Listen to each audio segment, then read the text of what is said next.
प्रिय विद्यार्थियों, हम पिछली कक्षा में केशव दास द्वारा रामचंद्रिका के सृजन के अंशों को हम पढ़ रहे थे। केशव का रामचंद्रिका एक रात में लिखा गया महाकाव्य है, जिसमें पिछली कक्षा तक हम भगवान राम के शिव के धनुष को प्रत्यंचा चढ़ाते ही टूट जाने का हम वर्णन पढ़ रहे थे। अब हम आगे जानेंगे किस प्रकार ये बात परशुराम को पता चलती है कि शिव के धनुष को राम ने तोड़ दिया है, और राम और परशुराम का तथा अन्य संवादों का हम अध्ययन करेंगे। रामचंद्रिका रचना अपनी संवाद योजना के कारण हिंदी साहित्य में अत्यंत चर्चित महाकाव्य है। केशव, जो कि ऋतुकाल के प्रथम आचार्य हैं, नगेंद्र के अनुसार ऋतुकाल के प्रवर्तक हैं, वो रामचंद्रिका में आगे क्या वर्णन करते हैं देखते हैं। हम पढ़ रहे हैं परशुराम संवाद। देखिए, सबसे पहले वामदेव, जो कि शिव धनुष के भंग होने के बाद जब परशुराम वहाँ क्रुद्ध होकर पहुँचते हैं, तो वामदेव जी उनको इस प्रकार से कहते हैं कि महादेव कौ धनुष यह परशुराम ऋषिराज तोरेऊ रा, ये कहत ही समझेऊ रावण राज। ऋषियों के राजा ऋषिराज परशुराम ने जब पूछा कि धनुष किसने तोड़ा, तो वामदेव जी ने उनके उत्तर देते हुए जब ये कहा कि शिव के धनुष को रा ने तोड़ा, तो रा को सुनते ही परशुराम ने इसको रावण समझ लिया। और जब रावण समझ लिया तो अत्यंत क्रोधित होकर परशुराम बोले, बर बाण सिखिन अशेष समुद्र ही, सोखी सखा सुख ही तरी हो। बर का अर्थ है श्रेष्ठ, बाण, सिखिन यानी अग्नि, अशेष कभी न समाप्त होने वाले समुद्र को, सोखी सखा सुख ही तरियो। परशुराम कहते हैं कि मैं क्रोधित होकर कहते हैं कि जब रावण ने इस धनुष को तोड़ दिया तो मैं अपने श्रेष्ठ बाणों से मार्ग में आने वाले अशेष समुद्र को सुखा दूंगा, और उसको पार करके समुद्र को मैं रावण के पास लंका चला जाऊंगा। पुनी लंक ही ओटी कलंकित के, फिर पंक कलंक ही की भरी हो। पुनी लंक ही औटी का अर्थ है पिघलाकर, फिर मैं वहाँ सोने की लंका को पिघलाकर इस खाली समुद्र को लंका के कलंक कीच से भर दूंगा। भल भूंजी के राक्षस खाक सो के, दुख दीर्घ देवन को दरी हो। भल भूंजी के राक्षस खाक सो के, वो कहते हैं कि मैं उस रावण की लंका को और उस रावण के बल को जलाकर खाक बना दूंगा, और दुख दीर्घ देवन को दरी हो, और मैं देवताओं को जो इन राक्षसों के और रावण के अत्याचार से पीड़ित हैं, उनको इस कष्ट से मुक्त करूंगा। शीत कंठ के कंठन को कंठुला, 10 कंठ के कंठन को करी हो।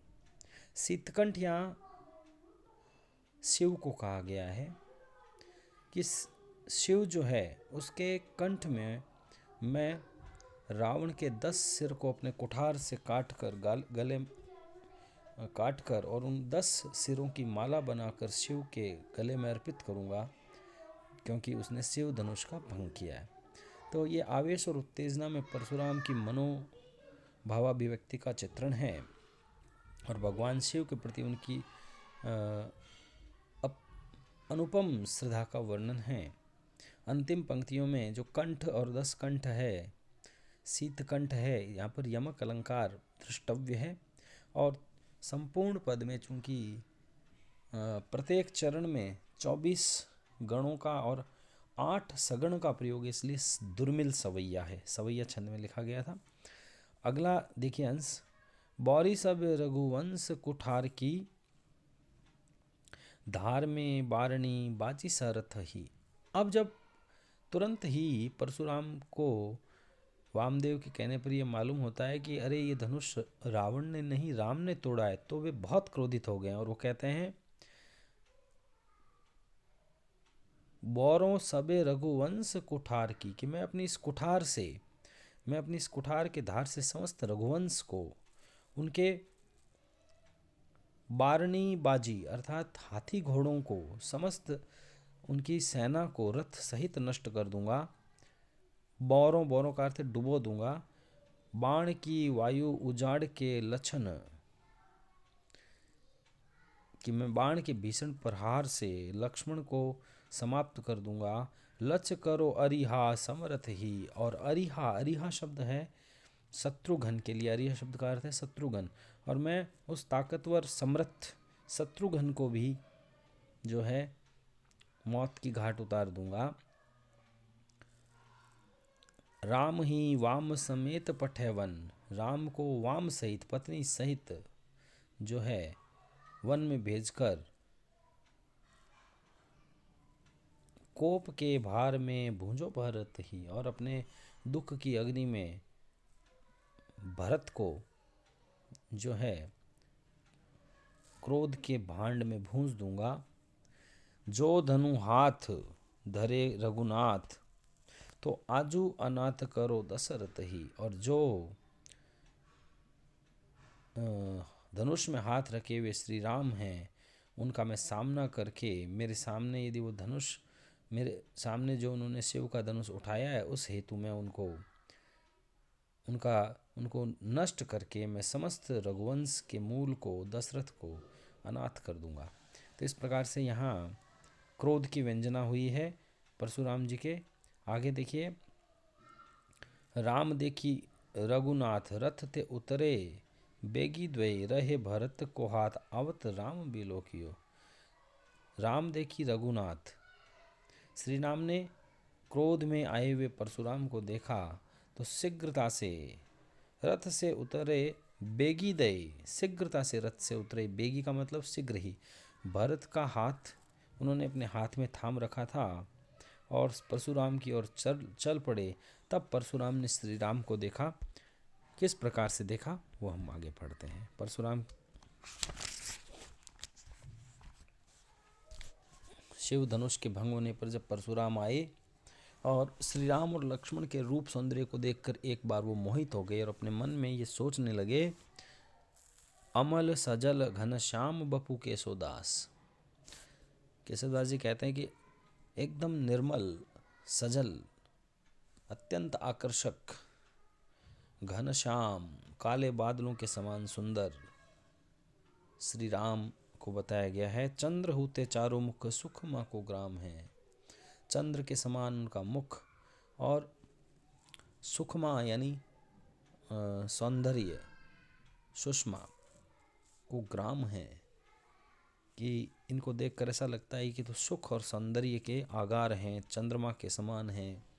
राम की बड़ी बड़ी कमल के समान आंखें, कोमल कमल दल दीर्घ विलोचनी, सौदर समान रूप न्यारो न्यारो नाम है।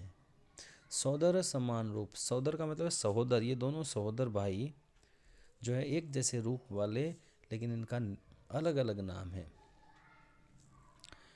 बालक बिलोकियत पूर्ण पुरुष गुण, कि इस राजकुमार में, इस राम में पूर्ण पुरुष का भान हो रहा है, अर्थात भगवान विष्णु का भान हो रहा है।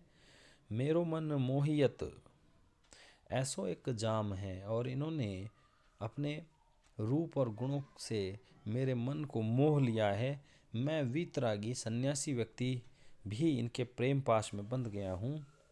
बैर मानी वामदेव की धनुष तोरो इन, जानत हो 20 राम वेश काम है। देखिए अंतिम पंक्ति में किस प्रकार से उन्होंने एक प्राचीन कथा का चित्रण किया है, कि एक पुराण में ये लिखा गया है कि कामदेव ने देवताओं के अनुरोध पर शिवजी की तपस्या भंग करने का प्रयास किया, तो शिवजी ने उन्हें अपनी तीसरी आंख को की ज्वाला से उन्हें भस्म कर दिया कामदेव को।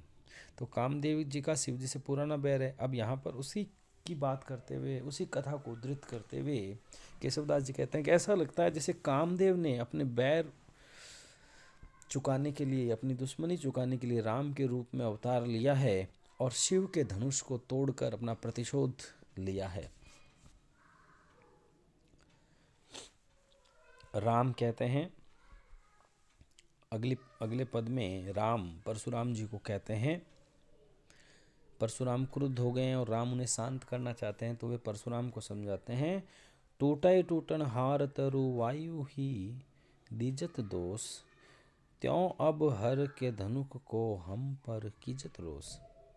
श्री राम कहते हैं, टूटे टूटन हार तरु, के जो पेड़ टूटने योग्य होता है वह टूट ही जाता है, उसे टूटने से कोई रोक नहीं सकता। वायु ही दीजत दोष, परंतु उसके लिए हम वायु पर यदि दोष दें तो ये व्यर्थ है। त्यों अब हर के धनुक को हम पर कीजत रोष है।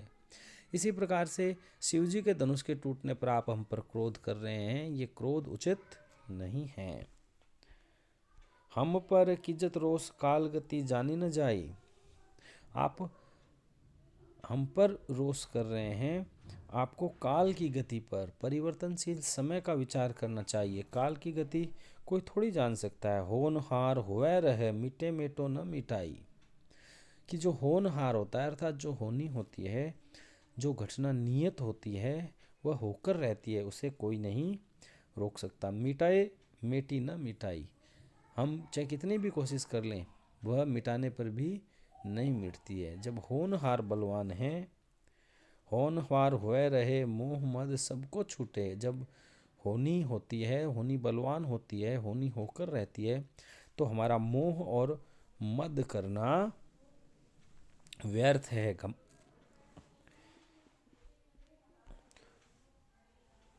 होए तिनका ब्रज ब्रज तिनका होए टूटे, कि जब होनी होती है तो अत्यधिक कृश तिनका भी जो है ब्रज के समान हो जाता है, और अत्यंत कठोर व्रज भी तिनके के समान टूट जाता है। अत्यंत कठोर वज्र भी तिनके के समान टूट जाता है, एवं अत्यंत कोमल तिनका भी वज्र के समान कठोर हो जाता है। इस प्रकार श्री राम के परशुराम की समझाइश का चित्रण यहाँ पर किया गया है। शुक्रिया। आप इन काव्य प्रसंगों का भाव सौंदर्य, शिल्प सौंदर्य अपने नोटबुक में लिखकर मुझे व्हाट्सएप पर भेजेंगे। अगली कक्षा में हम आगे जानेंगे कि किस प्रकार से परशुराम जी और शत्रुघ्न और अन्य में, लक्ष्मण अन्य में संवाद होता है। शुक्रिया।